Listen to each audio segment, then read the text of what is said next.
বাংলাদেশ ভিজিতেই নতুন কোচ নিয়োগ দিল হংকং ক্রিকেট দল। নিজেদের প্রথম ম্যাচেই তামিম ইমনদের আগ্রাসন রুখে দিতে উড়িয়ে আনা হলো শ্রীলঙ্কার সাবেক এক ক্রিকেটারকে। ইতিপূর্বে যিনি কাজ করেছেন ইংল্যান্ড, অস্ট্রেলিয়ার মতো শক্তিশালী দলগুলোর সঙ্গে, এবার বাংলাদেশকে রুখতে 1.5 মাস আগে থেকে সাজাচ্ছেন কঠিন পরিকল্পনার ছক। সব মিলিয়ে কে এই নতুন কোচ, কি তার পরিকল্পনা, এ নিয়ে বিস্তারিত জানবো রিপোর্টে। টি-20 ফরম্যাটের পরপর 2 সিরিজ জিতে বেশ স্বস্তিতেই আছে টিম টাইগার্স। র্যাঙ্কিংয়ে টাইগারদের থেকে অনেকটা এগিয়ে থাকলেও মাঠের সবশেষ লড়াইয়ে পিছিয়ে থাকতে দেখা গেছে শ্রীলঙ্কা এবং পাকিস্তানের মতো শক্তিশালী দলগুলোকে। এদিকে এবারের এশিয়া কাপও আয়োজন হবে টি-20 ফরম্যাটে, তাই দেশ এবং দেশের বাইরে পাওয়া এই সাফল্য এশিয়া কাপের আগে টাইগারদের আত্মবিশ্বাসের যোগানকে করেছে আরো শক্তিশালী। বিপরীতে সিঙ্গাপুরে অনুষ্ঠিত হওয়া এশিয়া প্যাসিফিক চ্যাম্পিয়ন্স ট্রফিতে শিরোপার লড়াইয়ে মালয়েশিয়ার কাছে হেরেছে হংকং এর ক্রিকেটাররা, যা এশিয়া কাপের আগে দলটির জন্য বড় ধাক্কাই বলা চলে। তাই এবার বাংলাদেশ ভিত্তিতে আগে ভাগেই নিজেদের শক্তি বাড়ানোর মিশনে নেমেছে হংকং ক্রিকেট দল।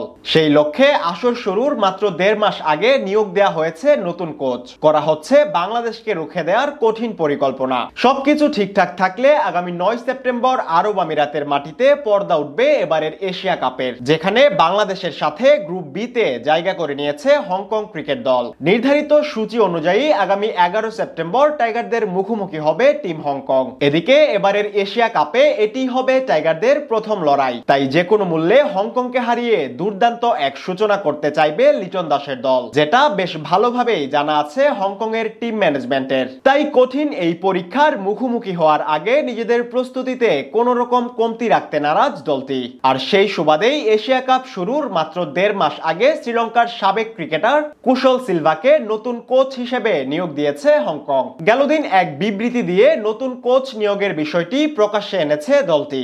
এদিকে বাংলাদেশ ম্যাচের কথা মাথায় রেখে ইতিমধ্যেই নতুন করে ছক আঁকতে শুরু করেছেন লঙ্কান কোচ কুশল সিলভা। দলের সিনিয়র ক্রিকেটারদের মধ্যে শক্তিশালী ওয়ার্ক এথিক্স তৈরির পাশাপাশি জয়ের মানসিকতা নিয়েও কাজ করছেন তিনি। এখনো যেটুকু সময় বাকি তার মধ্যেই ক্রিকেটারদের প্রতিভা শনাক্ত করে তাদের সঠিকভাবে কাজে লাগানোর পথেই ব্যাপক পরিকল্পনা সাজাচ্ছেন এই লঙ্কান কোচ। 2019 সাল থেকেই কোচিং পেশার সাথে জড়িত তিনি।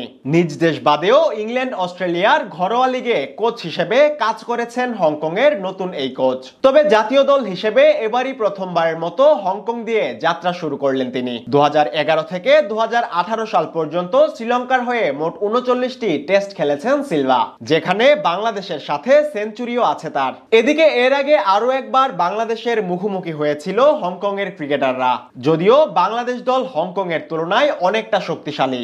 তবে সেবারের দেখায় শেষ হাসিটা হাসতে পারেনি টাইগাররা। 2014 সালের টি-20 বিশ্বকাপে ঘরের মাঠে হংকং এর বিপক্ষে 108 রানে অল আউট হয় মুশফিকুর রহিমের দল। শেষে ম্যাচ হারতে হয় 2 উইকেটে।